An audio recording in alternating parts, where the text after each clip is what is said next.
ओम शांति। आज 28 सितंबर 2024 के बाबा के अनमोल मधुर महावाक्य सुनेंगे। आज की मुरली में बाबा कहे, बच्चे तुम्हें एक में ही तीनों को याद करना है। बाप को याद करेंगे तो वर्षा भी याद आएगा, टीचर को याद करेंगे तो पढ़ाई याद आएगी, और सतगुरु को याद करेंगे तो वापस घर जाने की अर्थात घर याद आएगा। तो इसीलिए बाबा कहे तुम्हें एक में तीनों को याद करना है। साथ ही साथ बाबा कहे बाबा से पूरा वर्षा लेने की विधि है कि तुम बच्चों को सबसे पहले बाप को अपना वारिस बनाना है और सब कुछ बाप के ऊपर बलिहार जाना है। तो रिटर्न में बाबा भी 21 जन्म के लिए बलिहार जाते हैं, अर्थात पूरा वर्षा प्राप्त कर सकते हैं। दूसरा बाबा कहे बच्चे संपूर्ण पवित्र बनना है।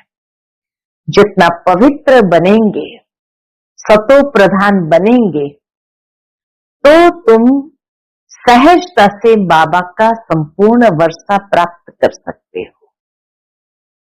साथ ही साथ बाबा कहे जितना जितना आत्मा सतो प्रधान बनती जाएंगी, उतना चारों ओर नेचुरल कैलेमिटीज भी शुरू हो जाएगी, लड़ाई आदि भी शुरू हो जाएगी।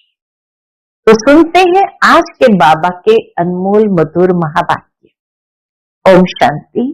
मीठे बच्चे, जब तुम नंबरवार सतो प्रधान बनेंगे तब ये नेचुरल कैलेमिटीज व विनाश का फोर्स बढ़ेगा और ये पुरानी दुनिया समाप्त होगी।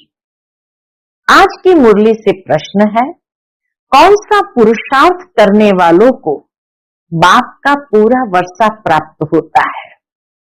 उत्तर, पूरा वर्षा लेना है तो पहले बाप को अपना वारिस बनाओ, अर्थात जो कुछ तुम्हारे पास है वह सब बाप पर बलिहार करो। बाप को अपना बच्चा बना लो तो पूरे वर्षे के अधिकारी बन जाएंगे। दूसरा, संपूर्ण पवित्र बनो, तब पूरा वर्षा मिलेगा। संपूर्ण पवित्र नहीं तो मोचरा खाकर थोड़ी सी मानी मिल जाएगी, अर्थात थोड़ी सी रोटी मिल जाएगी। ओम शांति। बच्चों को सिर्फ एक की याद में नहीं बैठना है, तीन की याद में बैठना है। बल एक ही है, परंतु तुम जानते हो वह बाप भी है, शिक्षक भी है, सतगुरु भी है। हम सबको वापस ले जाने आए हैं। ये नई बात तुम ही समझते हो। बच्चे जानते हैं वह जो भक्ति सिखाते हैं, शास्त्र सुनाते हैं, वह सब है मनुष्य। इनको तो मनुष्य नहीं कहेंगे ना, शिव बाबा को तो मनुष्य नहीं कहेंगे ना। यह तो है निराकार। निराकार आत्माओं को बैठ पढ़ाते हैं। आत्मा शरीर द्वारा सुनती है। ये ज्ञान बुद्धि में होना चाहिए। अभी तुम बेहद के बाप की याद में बैठे हो। बेहद के बाप ने कहा है, क्या कहा है? रूहानी बच्चों, मुझे याद करो तो पाप कट जाए। यहां शास्त्र आदि की कोई बात नहीं है। जानते हो बाप हमको राजयोग सिखला रहे हैं। कितना भारी टीचर है शिव बाबा, कितना भारी टीचर है। ऊंच से ऊंच तो पद भी ऊंच से ऊंच प्राप्त कराते हैं। जब तुम सतो प्रधान बन जाएंगे नंबरवार पुरुषार्थ अनुसार, तब फिर लड़ाई होगी, नेचुरल कैलेमिटीज भी होगी। याद भी जरूर करना है। बुद्धि में सारा ज्ञान भी होना चाहिए। सिर्फ एक ही बार पुरुषोत्तम संगम युग पर बाप आकर समझाते हैं। नई दुनिया के लिए। बाबा समझाते हैं हमें नई दुनिया के लिए। छोटे बच्चे भी बाप को याद करते हैं। तुम तो समझदार हो, जानते हो बाप को याद करने से विकर्म विनाश होंगे और बाप से उच्च पद पाएंगे। यह भी जानते हो इन लक्ष्मी नारायण ने नई दुनिया में जो पद पाया है वह शिव बाबा से ही पाया है। ये लक्ष्मी नारायण ही 84 का चक्र लगाकर अभी ब्रह्मा सरस्वती बने हैं। यही फिर लक्ष्मी नारायण बनेंगे। ब्रह्मा सरस्वती फिर लक्ष्मी नारायण बनेंगे। अभी पुरुषार्थ कर रहे हैं। सृष्टि के आदि मध्य अंत का तुमको ज्ञान है। अब तुम अंधश्रद्धा से देवताओं के आगे माथा नहीं झुकाएंगे। देवताओं के आगे मनुष्य जाकर अपने को पतित सिद्ध करते हैं। कहते हैं आप सर्वगुण संपन्न हो, हम पापी विकारी है, कोई गुण नहीं है। तुम जिनकी महिमा गाते थे अभी तुम स्वयं बन रहे हो। कहते हैं बाबा ये शास्त्र आदि कब से पढ़ना शुरू हुआ है। बाबा से बच्चे पूछते हैं बाबा ये शास्त्र आदि कब से पढ़ना शुरू हुआ है। बाप कहते हैं जब से रावण राज्य शुरू हुआ है। ये सब है भक्ति की सामग्री। तुम जब यहाँ बैठते हो तो बुद्धि में सारा ज्ञान धारण होना चाहिए।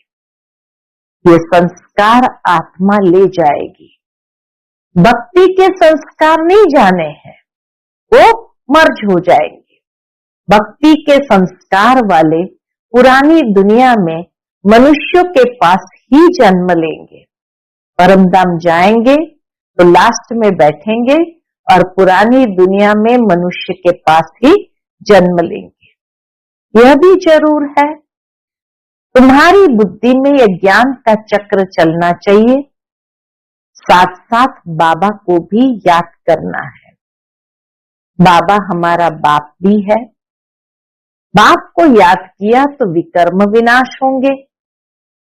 बाबा हमारा टीचर भी है तो पढ़ाई बुद्धि में आएगी और सृष्टि के चक्र का ज्ञान बुद्धि में है, जिससे तुम चक्रवर्ती राजा बनेंगे। फिर बाबा ने याद की यात्रा का अभ्यास कराया तो याद की यात्रा चल रही है।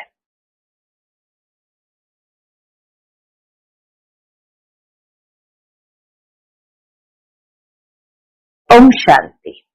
भक्ति और ज्ञान। बाप को कहा जाता है ज्ञान का सागर। उनको भक्ति का सारा मालूम है। भक्ति कब शुरू हुई, कब पूरी होगी, मनुष्य को ये पता नहीं। बाप ही आकर समझाते हैं। सतयुग में तुम देवी देवता विश्व के मालिक थे। वहां भक्ति का नाम नहीं, एक भी मंदिर नहीं था। सतयुग में एक भी मंदिर नहीं था। सब देवी देवता ही थे। पीछे जब आधी दुनिया पुरानी होती है, यानी 2500 वर्ष पूरे होते हैं, अथवा त्रेता और द्वापर का संगम होता है, तब रावण आता है। संगम तो जरूर चाहिए। त्रेता और द्वापर के संगम पर रावण आते हैं, जबकि देवी देवता वाम मार्ग में गिरते हैं। ये सिवाय तुम्हारे कोई नहीं जानते। बाप भी आते हैं कलयुग अंत और सतयुग आदि के संगम पर, और रावण आता है त्रेता और द्वापर के संगम पर। बाप आता है कलयुग और सतयुग के संगम पर, और रावण आता है त्रेता और द्वापर के संगम पर। अब उस संगम को कल्याणकारी नहीं कहेंगे। जब रावण आता है तो उस संगम को कल्याणकारी नहीं कहेंगे, उनको तो अकल्याणकारी ही कहेंगे। बाप का ही नाम कल्याणकारी है। द्वापर से अकल्याणकारी युग शुरू होता है बाप तो है चैतन्य बीज रूप, उनको सारे झाड़ की नॉलेज है। वह बीज भी अगर चैतन्य हो तो समझावे। बाबा कहे दुनिया के जो वृक्ष है इनके बीज अगर चैतन्य होते तो समझावे, मेरे से ये झाड़ ऐसे निकलता है, परंतु जड़ होने कारण बता नहीं सकता। हम समझ सकते हैं कि बीज डालने से पहले झाड़ छोटा सा निकलता है, फिर बड़ा हो फल देना शुरू करता है, परंतु चैतन्य ही सब कुछ बता सकते हैं। दुनिया में तो आजकल मनुष्य क्या क्या करते रहते हैं, इन्वेंशन निकालते रहते हैं, चंद्रमा में जाने की कोशिश करते हैं। ये सब बातें अभी तुम सुन रहे हो। चंद्रमा तरफ कितना ऊंचा, लाखों माइल्स तक ले जाते हैं। बाबा कहे चंद्रमा तरफ कितना ऊंचा, लाखों माइल्स तक चले जाते हैं जांच करने के लिए कि देखे चंद्रमा क्या चीज है। समुद्र में कितना दूर तक जाते हैं, जांच करते हैं, परंतु अंत पा नहीं सकते। पानी ही पानी है। एरोप्लेन में ऊपर जाते हैं, उन्हों को पेट्रोल इतना डालना है जो फिर वापस भी आ सके। आकाश बेहद है ना, सागर भी बेहद है। जैसे ये बेहद का ज्ञान सागर है, वह है पानी का बेहद का सागर। आकाश तत्व भी बेहद है, धरती भी बेहद है। चलते जाओ, सागर के नीचे फिर धरती है। पहाड़ी किस पर खड़ी है? धरती पर। फिर धरती को खोदते हैं तो पहाड़ निकल आता है, उसके नीचे फिर पानी भी निकल आता है। सागर भी धरती पर है, उसका कोई अंत नहीं पा सकते हैं कि कहां तक पानी है, कहां तक धरती है। परम पिता परमात्मा जो बेहद का बाप है, उनके लिए बेअंत नहीं कहेंगे। मनुष्य भल कहते हैं कि ईश्वर बेअंत है, माया भी बेअंत है। माया भी बेअंत है, परंतु तुम समझते हो ईश्वर तो बेअंत हो ही नहीं सकता। ईश्वर ने सारा ज्ञान का सार हमें दे दिया है, तो वो बेअंत हो ही नहीं सकता। बाकी ये आकाश बेअंत है, पांचों तत्व बेअंत कहेंगे। सागर बेअंत है, धरती बेअंत है, आकाश तत्व बेअंत है। ये पांच तत्व है, आकाश, वायु, जल, पृथ्वी और धरती। ये पांच तत्व तमो प्रधान बन जाते हैं। आत्मा भी तमो प्रधान बनती है, फिर बाप आकर सतो प्रधान बनाते हैं। कितनी छोटी आत्मा है, 84 जन्म भोगती है। ये चक्र फिरता ही रहता है। ये अनादि नाटक है, इनका अंत नहीं होता। नाटक का भी अंत नहीं होता। यह परंपरा से चला आता है। कब से शुरू हुआ? ये कहे तो फिर अंत भी हो। जिसकी शुरुआत है उसकी अंत भी होती है, तो इसको भी बेअंत कहेंगे। बाकी यह बात समझानी है, कब से नई दुनिया शुरू होती है, फिर पुरानी होती है। ये 5000 वर्ष का चक्र है जो फिरता ही रहता है। अभी तुम जानते हो, बाकी उन्होंने तो दुक्का गपोड़ा लगा दिया। दुक्का माना गपोड़ा लगा दिया है। शास्त्र में लिखा है कि सतयुग की आयु इतने लाखों वर्ष है, तो मनुष्य सुनते सुनते उनको ही सच समझ लेते हैं। ये पता ही नहीं पड़ता भगवान कब आकर अपना परिचय देंगे। न जानने के कारण कह देते हैं कलयुग की आयु 40,000 वर्ष अभी पड़ी है। जब तक तुम न समझाओ, अभी तुम निमित्त हो समझाने के लिए, कि कल्प 5000 वर्ष का है, न कि लाखों वर्ष का है। भक्ति मार्ग की कितनी सामग्री है। मनुष्य को पैसा होता है तो फिर खर्चा करते हैं। बाप कहते हैं मैं तुमको कितने पैसे देकर जाता हूं। बेहद का बाप तो जरूर बेहद का वर्षा देंगे। इससे सुख भी मिलता है, आयु भी बड़ी होती है।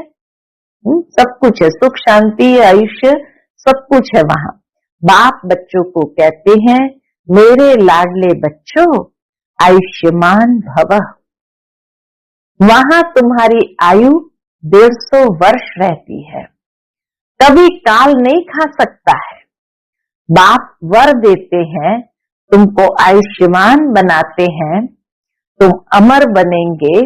वहां कभी अकाले मृत्यु नहीं होगी। अकाले मृत्यु न होने के कारण ही उनको अमर कहा जाता, क्योंकि स्व इच्छा से चोला छोड़ते हैं।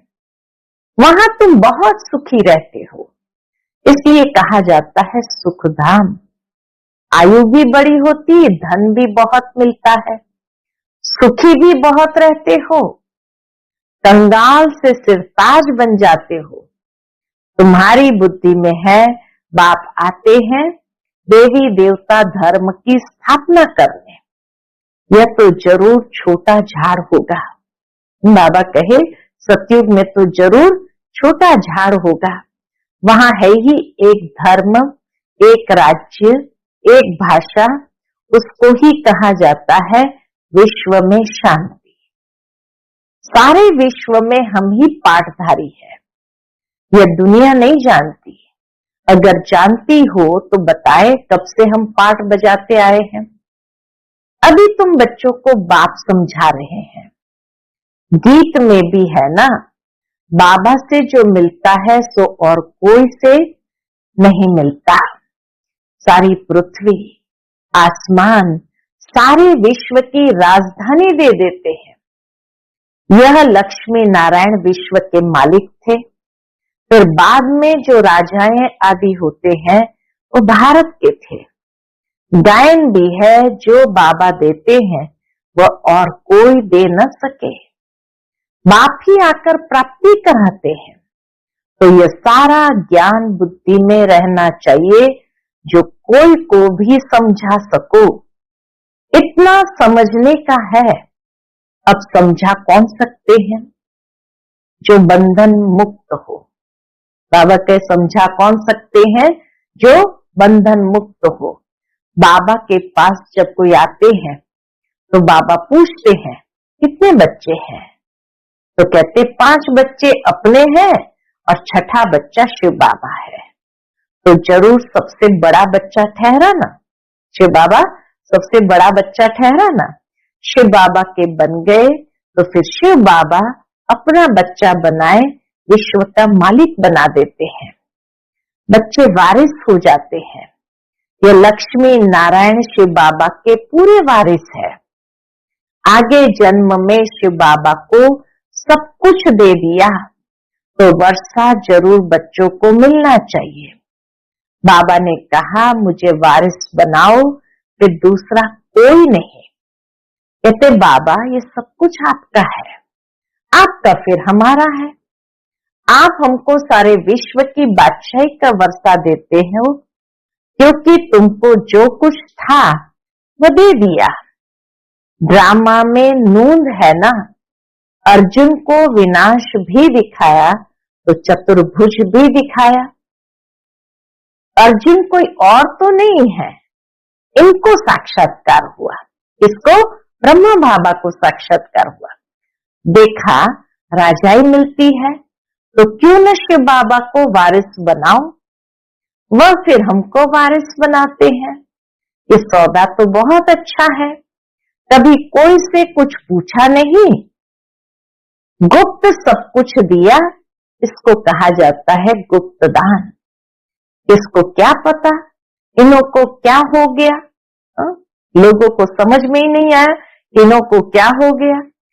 इन्होंने समझा इनको वैराग आया, शायद सन्यासी बन गया। तो ये बच्चियां भी कहती है 5 बच्चे तो अपने हैं, बाकी एक बच्चा हम इनको बनाएंगे। इसने भी सब कुछ बाबा के आगे रख दिया, जिससे बहुतों की सर्विस हो। बाबा को देख सबको ख्याल आया, सब घर बार छोड़ भाग आए। वहां से ही हंगामा शुरू हुआ। शुरू की बात बाबा बताते हैं, वहां से ही हंगामा शुरू हुआ। घर बार छोड़ने की इन्होंने हिम्मत दिखाई। शास्त्रों में भी लिखा है भट्ठी बनी थी क्योंकि उन्हों को एकांत जरूर चाहिए, सिवाय बाप के और कोई याद न रहे, मित्र संबंधियों आदि की भी याद न रहे, क्योंकि आत्मा जो पतित बनी है उनको पावन जरूर बनना है। बाप कहते हैं गृहस्थ व्यवहार में रहते पवित्र बनो। इस पर ही मुसीबत आती है। कहते थे ये स्त्री पुरुष के बीच में झगड़ा डालने वाला ज्ञान है, क्योंकि एक पवित्र बने दूसरा न बने तो मारा मारी चल पड़े। इन सब ने मारे खाई है। दादियों ने शुरू में बहुत मारे खाई हैं, क्योंकि अचानक नई बात हुई ना, सब आश्चर्य खाने लगे। ये क्या हुआ जो इतने सब भागते हैं? मनुष्य में समझ तो नहीं है। इतना कहते थे कोई ताकत है। ऐसा तो कभी हुआ नहीं जो अपना घर बार छोड़ भागे। ड्रामा में ये सब चरित्र शिव बाबा के हैं। कोई हाथ खाली भागे, यह भी खेल है। घर बार आदि सब छोड़ भागे, कुछ भी याद नहीं रहा, बाकी सिर्फ ये शरीर है जिससे काम करना है। आत्मा को भी याद की यात्रा से पवित्र बनाना है, तभी पवित्र आत्माएं वापस जा सकती है। स्वर्ग में अपवित्र आत्मा तो जा न सके, फायदा नहीं। मुक्ति धाम में पवित्र ही चाहिए। पवित्र बनने में ही कितने विघ्न पड़ते हैं। आगे कोई सत्संग आदि में जाने के लिए रुकावट थोड़ी होती थी, कहां भी चले जाते थे। बाबा कहे कहां भी चले जाते थे। यहाँ पवित्रता के कारण विघ्न पड़ते हैं। यह तो समझते हैं पवित्र बनने बिगर वापस घर जा न सके।